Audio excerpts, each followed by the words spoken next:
Joe Rogan's face tight, tense, his eyes locked onto the screen in front of him. The footage playing wasn't just shocking. It was chilling. It was courtroom testimony, not from a tabloid, not from a blogger, but from Rihanna's former bodyguard. And the words coming out of his mouth, they were enough to make anyone's stomach drop. "I was told to forget what I saw," the bodyguard said, calm but unwavering. "If I wanted to keep working in this business, I had to stay silent." And with that one line, the entire illusion of the entertainment world started to crack. Joe covered his face with both hands, sat back in disbelief, and whispered, "Jesus Christ, what the hell is happening in Hollywood?" He rewound the footage again, almost as if his brain needed confirmation that it really happened. Because this wasn't some half-baked rumor. This was a man under oath looking straight into a jury's eyes and saying that the person who threatened him was connected to Sean Combs. "Diddy?" Joe murmured. "We're talking about Puff Daddy here?" This man is being named in federal court like some kind of mob boss. But it didn't stop there. The video played on, more twisted details unfolding. A girl crying in a hallway, a man who showed up at one of Diddy's private parties and then vanished, a photo of the bodyguard's daughter's school taped to his bathroom mirror. Joe went pale. "That's not just intimidation," he said. "That's psychological warfare. That's cartel-level intimidation wrapped in Versace and champagne." He gripped the mic like he was holding onto reality. "People say Hollywood's fake," he muttered, "but this isn't fake. This is pure evil." Then came the gut punch. The bodyguard described a woman being dragged out of one of Diddy's infamous parties, unconscious, her purse tossed in the trash, her name erased from the music industry within days. Joe was done sugarcoating anything. That's not damage control. That's a cleanup. That's how you erase someone like they never existed, like the damn mafia. And here's what made it even darker. People knew.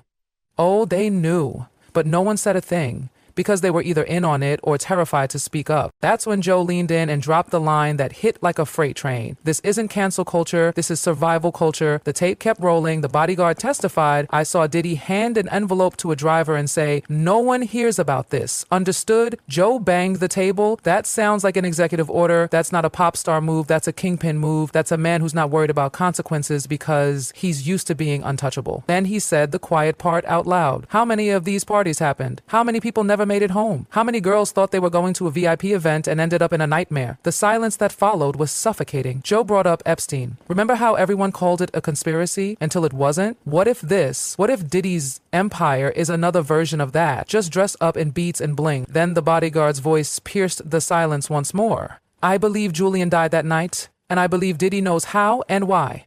Joe looked like he'd seen a ghost. "If that's true," he whispered, "then this isn't just an empire falling. It's an empire rotting from the inside." He watched again as the bodyguard explained what happened at these private events. No cameras, no phones, just secrecy and silence. "But I saw everything," he said, "and I kept records." Joe nearly fell out of his seat. "You don't say that unless you know you're about to go to war." And war it was. The bodyguard had names, timestamps, photos, surveillance logs. He even described a girl being loaded, bruised and limp, into black SUVs with no license plates. Joe didn't blink. "That's not panic, that's protocol. You don't roll out a whole system like that unless it's happened before." According to Joe, this wasn't a one-time slip-up. This was a polished operation, a ritual, a playbook. He referenced his own interviews with ex-CIA and military insiders. You know what they always say? When there's that kind of precision and silence, it's because someone very powerful is calling the shots. The bodyguard testified that after one incident, a young woman's contract was terminated within 48 hours. Her entire social media presence wiped. Nothing left. Not a single trace. Joe said it plainly. That's not damage control. That's digital execution. He shook his head. You don't just erase a person like that unless you have serious backup. Lawyers, tech teams, muscle. It's not some intern hitting delete. It's a whole operation. The memory card, the bodyguard's insurance, was finally handed over to the court, unsealed, locked, hidden from public view. And Joe's voice dropped. "You know what that means? It's worse than what we've heard." "That's why they sealed it, because what's on that drive is nuclear." He was visibly shaken, saying he's interviewed whistleblowers, spies, scientists, but none of them had ever dropped a truth bomb like this. "This isn't just about Diddy," he said. "It's about a machine that protects predators in designer suits. And the scariest part, this man, the bodyguard, might only be the first domino." The testimony went on. "We weren't just bodyguards. We were silencers," the man said. "And for the first time in my life, I want to speak." Joe sat up straight. That's not someone looking for clicks. That's someone who's been walking around with poison in his chest. He rewound again to the part that hit like a death sentence. "I believe Julian died that night, and I believe Diddy knows how and why." Joe didn't mince words. That's not a scandal, that's a criminal confession. That's someone saying Diddy was involved in a man's death. He compared the whole setup to a cult. Charismatic leader, total silence, people disappearing, it checks every box. And Diddy? He had the jets, the lawyers, the fame, the blind support. What can stop him? Joe asked. Whatever could. But maybe, just maybe, this courtroom testimony could. The judge asked the bodyguard if he had names. Yes, he replied. They've been submitted under seal. But if I disappear, just know it's because of him. And he pointed straight at Diddy. Joe froze the frame. That's a dead man walking. Unless this court protects him, he's finished. Not in the industry, in life. Joe sat there, frozen, staring at the screen as the court footage rolled on. The tension was suffocating. And then the defense attorney tried to pull the oldest trick in the book. Smear the witness. Isn't it true you were fired from Rihanna's team for misconduct? The lawyer asked. Joe's eyes narrowed. Ah, here we go, he muttered. Classic. If you can't kill the story, kill the storyteller. He leaned into his mic. This is the playbook. Try to make the guy look bitter, unstable, unreliable. Make the world believe he's just out for revenge. But look at his face, Joe whispered. That's not bitterness. That's a man carrying years of silence, finally breaking. And the bodyguard didn't flinch. I left, he said calmly, because I couldn't stomach the lies anymore. The parties, the fear, the girls, the cover-ups. I wasn't protecting a person, I was protecting a machine. Joe froze the video. Right there, that sentence. That's the poison in the well. He played it again. The testimony about the 2018 Calabasas party. A girl tried to leave. She was stopped. Next time I saw her, she was unconscious. Joe sat up. We've heard this story too many times. Different girls, different nights, but always the same ending. Someone broken, and everyone pretending it never happened. Then the bombshell. She vanished after that night, the bodyguard said. Her record deal disappeared. Her social media wiped clean. Her name? Gone. Joe's hands clenched the edge of the desk. That's what I'm talking about. That's not coincidence, that's protocol. That's how you erase people when they've seen too much. And then came the tech twist. I was told by someone at Combs Enterprises the cameras weren't working that night, the bodyguard said, but I had already backed up the files. Joe let out a short, bitter laugh.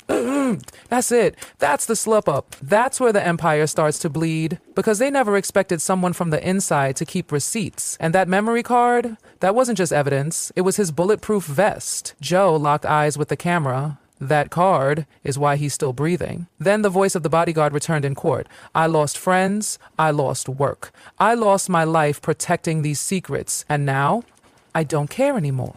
Joe's voice went quiet. You don't say something like that unless you've already accepted the cost. That's not courage. That's despair sharpened into purpose. He looked haunted. Ever notice how the people who tell the truth always look exhausted? He said, like their soul's been burning for years. That's him. The prosecutor then held up a photo, a time-stamped image of a girl with a swollen eye and blood on her lips slumped in a hotel hallway. Another image followed, a log entry from the party's security system, a GPS ping, a door code, a name tied to Diddy's inner circle. Joe shook his head slowly. That's it. That's the nail. That's the part they never think someone will save. They always think they're too powerful, too protected, so they get sloppy, and this time, they slipped.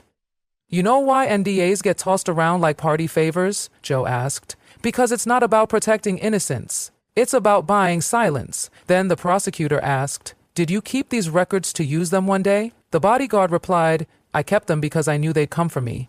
Joe just nodded slowly. That's not a man trying to get famous. That's a man trying to stay alive. And then came the most chilling part. Were there others like her? The prosecutor asked. The bodyguard didn't hesitate. Many. Some spoke. Most didn't. One ended up in a psych ward. One vanished. One told me she saw things that made her spirit bleed. Then she disappeared too. Joe leaned forward, his voice dead serious. If even half of this is true, the music industry isn't just corrupt, it's a graveyard. Not of careers, of lives. He hit play again. The bodyguard described how, after refusing to sign his final NDA, someone broke into his apartment, didn't steal anything, just moved things around, left a cracked glass on the table, and taped a Polaroid of his daughter's school entrance to the mirror. Joe whispered, that's not fear, that's control.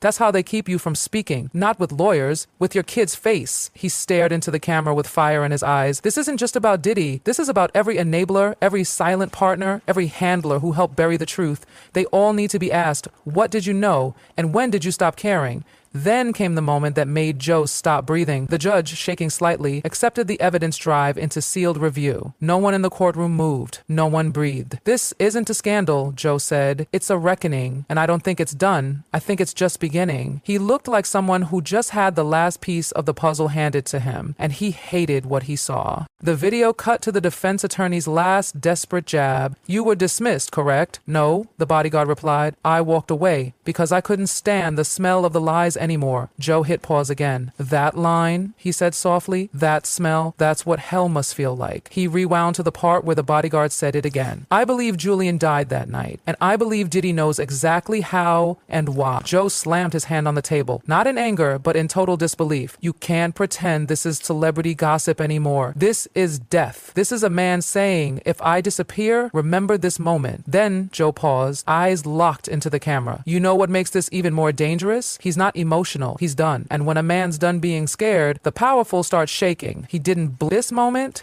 This is where the illusion breaks. Diddy isn't fighting a PR battle anymore. He's standing in front of a fuse and is already burning." The courtroom turned from a legal setting into something else, a mirror. A mirror reflecting the ugliest, filthiest parts of the entertainment industry.